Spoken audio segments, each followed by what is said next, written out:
بسم الله الرحمن الرحيم. الحمد لله رب العالمين، والصلاة والسلام على أشرف المرسلين نبينا محمد وعلى آله وصحبه أجمعين. Chapter 21. باب ما جاء أن الغلو في قبور الصالحين يصيرها أوثانا تعبد من دون الله, which means exaggeration in the graves of the righteous persons tends them to become idols worshipped besides Allah.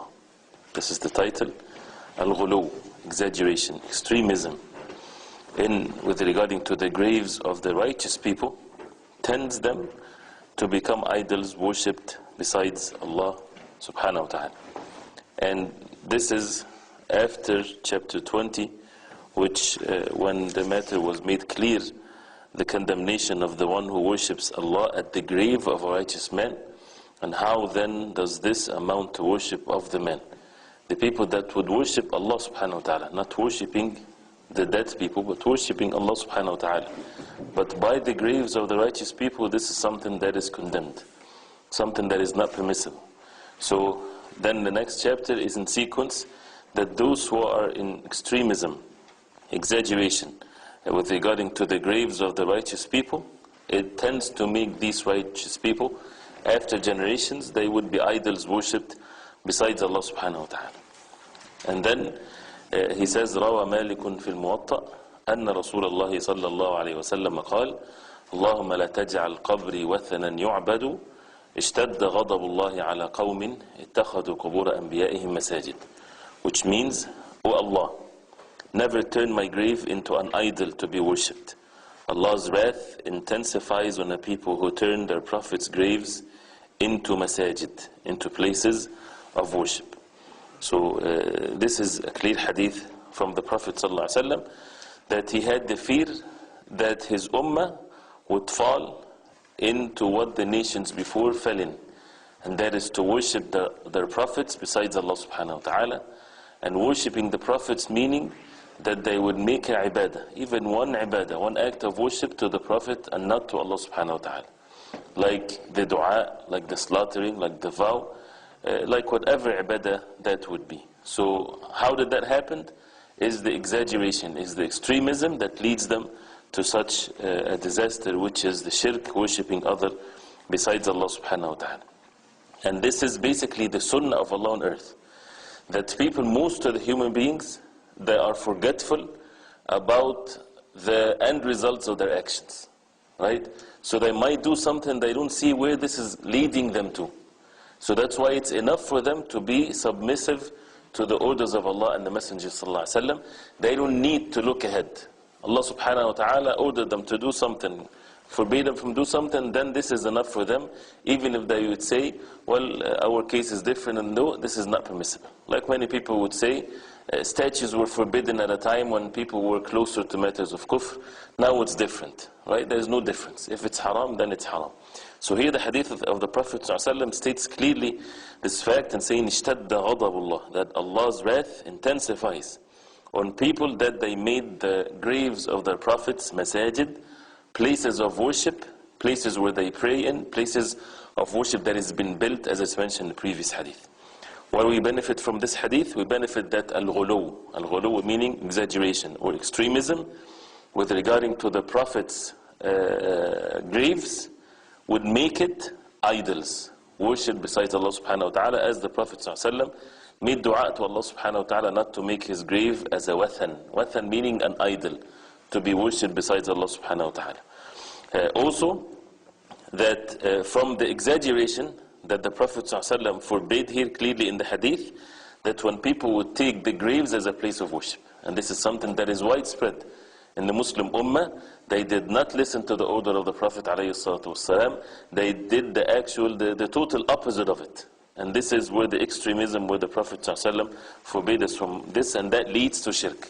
And you go in any of these places where there is a grave being on top of it, a masjid, you would find the shirk. You would find people calling this place besides Allah subhanahu wa ta'ala, as exactly as the Prophet ﷺ said, which is in itself a miracle from the sayings of the Prophet ﷺ, that this matter never failed.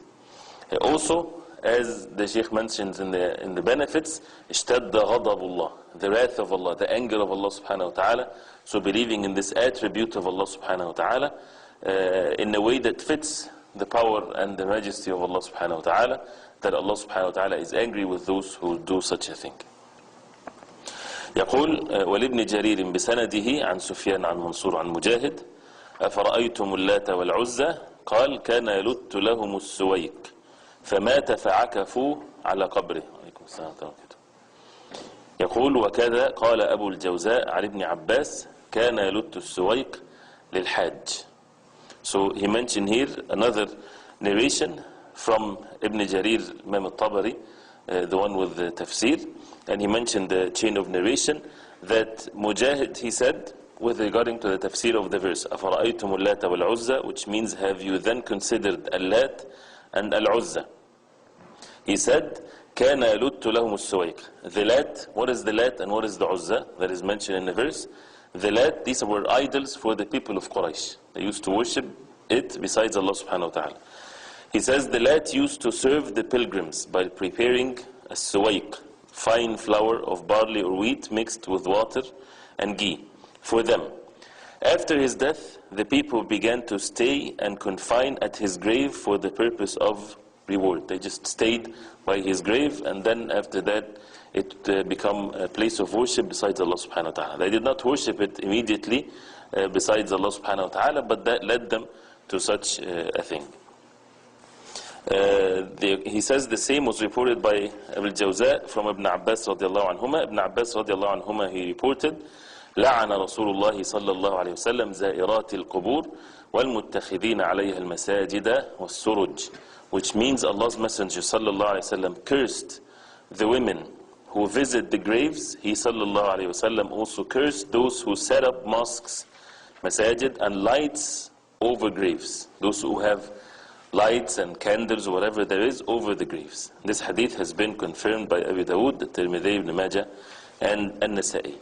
So this hadith is also clearly, as Ibn Abbas he said, that the Prophet ﷺ cursed the women, those who visit their graves, and those who would take on the graves masajid, build on the graves masajid, and those who would have candles or lights or whatever there is by the graves, a way of extremism that would lead people to the worship besides Allah subhanahu wa ta'ala. The lights and all these things are exaggeration, extremism that would lead the person. This is the human nature. If he would go transgress beside the limits or outside the limits, not following the way of the Prophet ﷺ, the punishment on such a person that is innovating in the deen of Allah, that it would lead the people to shirk wal-'iyadhu billah. These things definitely lead to people's destruction with the shirk and so on.